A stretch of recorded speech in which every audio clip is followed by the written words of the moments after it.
Hi, my name is Bongani Baloy, entrepreneur, and I also work for SA Taxi. Well, my experience with the SA police, specifically certain police in the Sunnyside, from the Sunnyside police station, was that on the 18th of June, it was Father's Day. I was going out with my friend. He was on his way to Congo, so we decided, let's go have a drink at La Vianto, it's a club in Sunnyside. So when we got there was a bit of commotion, there was a lot of police cars, so we didn't really know what was going on. And proceeded to go to the entrance and asked to go in. The bouncer said no. The bouncer looked a bit traumatized. So we asked him what's wrong. He's like, no, the club is closed. So then I asked one of the patrons who was next to me by the entrance. I mean, all this is recorded. What's wrong? What's happening? So he mentioned that the bouncer was shot. There was a guy who came in trying to get in to the club, and then excuse me, so we're a bit busy. So he said the bouncer was shot. Some guys came in, tried to force their way to the club, and then it so happened that they went back and shot the bouncer. So we just got there probably 10 minutes after the incident happened. So fine, we realized, okay, this is a crime scene.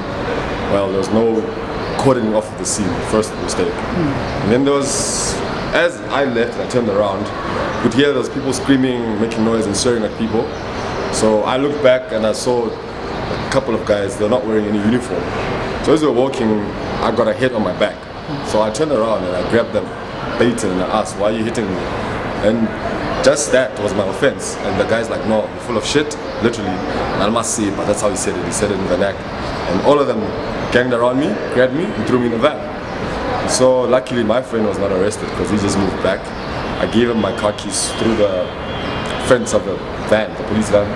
While we were inside, they sprayed us with pepper spray. We don't know why we were arrested. I was the last guy to be arrested. There was about 7 or 8 guys in the van. We got to Sunnyside police station. We were taken out. We were not searched. We were taken straight to the holding cells. Now we're asking, what did we do? So they just said no. We talk too much. We think we know better. Blah blah blah. So fine. We waited. Probably we were arrested at about between 20 to 1. We were at the police station at about 1:45. The one officer, Mahlangu, because the guys we were with know him because they identified him due to the fact that the same officer, Mahlangu, had a court case where he assaulted a police officer, and that case was he did go to court. I don't know what action was taken against him, but the officer that he assaulted was paid off by the state.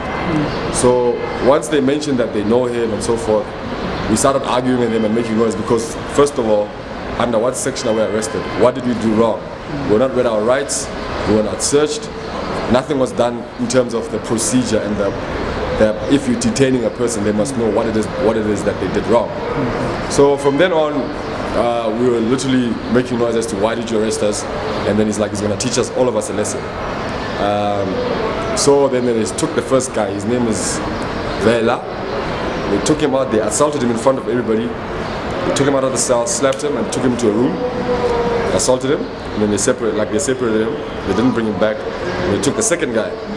So all through, they took all of us one by one. So I was the last person to be taken. So while they were coming to me, I called one of the producers, Mandla Malulek at Power FM, and I told him, listen, I'm gonna get assaulted, so at least have this on record. I don't know if you can record it or do something. So they took me into the room, told me to lie down flat on my back, lifted my legs, and in that small interrogation, it's actually a room for when inmates, detainees are speaking to their lawyers. And then the assault happened. I literally just covered my face. I was kicked all over my back, arms. One guy even kicked me in my face. Then after the assault, during the assault, I was asking them, but what did I do wrong? Then immediately after that, after the assault, we're led to the area where they actually write the detainee slip as to what is your charge. So after the assault, they took all of us one by one. Well, all of us, all 7 of us had the same charge, which was 3 charges. The first one was disturbing police duties. The second one was resisting arrest, and the third one was assaulting a police officer. Now my question is, how can I assault a police officer if there's 6 people grabbing me? Number one, how can I resist arrest if I'm grabbed and forced without even not knowing what it is that I did. So yeah, so basically we were all charged with the same offense. We're not even charged. They just wrote us a detention slip, told us to sign, then we were put back to the cells. So in terms of the Criminal Procedure Act, from my understanding, when you are charged, you have to take your fingerprints. None of that was done. So we waited. After the detention slips were done, we were denied phone calls, but most of us had our cell phones. So we're starting to call people to try and arrange how we're going to get out. We don't even know what the bail amount is. So even if you can call somebody to come bail you, they can't bail you because you're not charged. There's no charge. So yeah, we spent the whole of Father's Day. The morning, only got food. Probably I started complaining because I was complaining from painkillers, because I was like, listen guys, I'm in pain. Can I have painkillers? Like, no, we don't have painkillers. But I'm like, in this form that you give me, it says that we have the right to nutrition, we have the right to medical attention, we have the right to reading material, we have the right to make a phone call. None of that was followed. So eventually we were offered food. So that the day shift staff came, and then the one police officer asked us, what is the reason we were arrested? So we told them all our individual stories, but everything was the same, is that we were just grabbed and put into the van with no offense. And then they said, no, this case is really not worth the energy. These people are wasting state resources because it's probably going to get thrown out of court.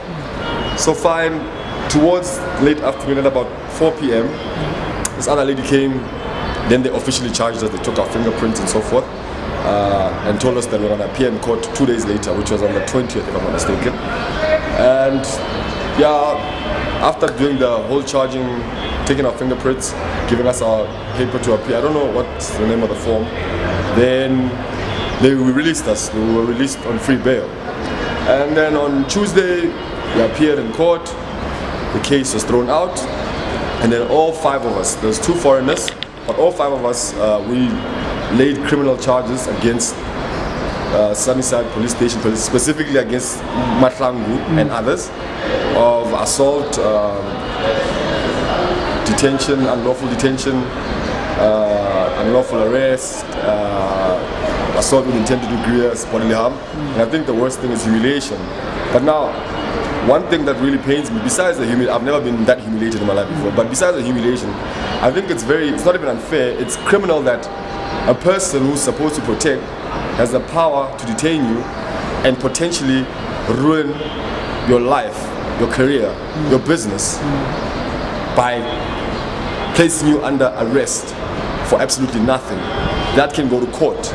And what if I don't know much and I can be sentenced for this offense? It's serious offenses. Assaulting a police officer is a serious offense. I mean, resisting arrest, disturbing, those are serious cases, and you can actually go to jail for that. But now, how is it that one person has the audacity to firstly arrest you, assault you, create fraudulent charges, and can walk away with a clear intention and do it to the next person, and the next person, and the next person? It's not even unfair. That is actually criminal. We don't deserve people like that are working for the SAPS. Not everyone in the SAPS is a bad person. There's a lot of good cops out there. I mean, even some of the people that helped us were good people. But then if there's those bad cops that give the SAPS a bad reputation, they must be rooted out, because they won't stop. It's a habit. They're used to assaulting people. They're used to beating up foreigners that never complain. So now, until when is that going to happen? So I'm basically saying these people must be called out, they must be exposed, and they must be charged. It's really, it's that simple. I will fight if I put my life at risk, so be it. But at least somebody else. Would you say that probably, Greg, they mistook you probably for foreigners or something? I don't know. I don't know. I spoke Vernac because while they were arresting me, I was speaking in Vernac. What did I do? And I mean, number one, these people were not wearing police uniforms, so you don't even know that those are police. So I doubt they mistook that I was a foreigner, because I was speaking in Vernac. And even after we were arrested in the police station, I was pleading with my guy, listen, let's talk about this. Just release us. We'll just take it as a misunderstanding, because we don't want to take this further. Maybe you guys are frustrated, or you guys, I mean, you guys work under pressure, you know? So release us and we'll leave it at that. But then after they assaulted us, then now it's a totally different level. So With regards to them mistaking us for being foreigners, that is no way. They knew that we were South Africans. I can speak.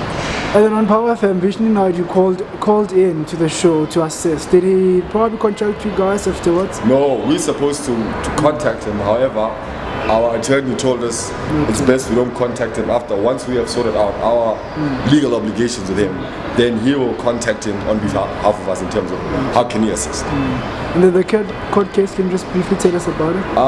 Right now I can't really, because it's a pending legal matter, I can't really divulge anything. All that I can say is that there is a civil matter against the state, and yeah, we're taking legal action. We're basically suing the state and the people that are responsible for it. And then the whole experience, what did it mean to you? How did it probably affect you personally and emotionally and otherwise? I think the only two things, the humiliation and the trauma of experiencing such. I think those are the two things that stand out for me. But I mean, people are not the same. Somebody can experience that and it can affect them for the rest of their lives, or they need counseling or things like that. I personally, the trauma is there.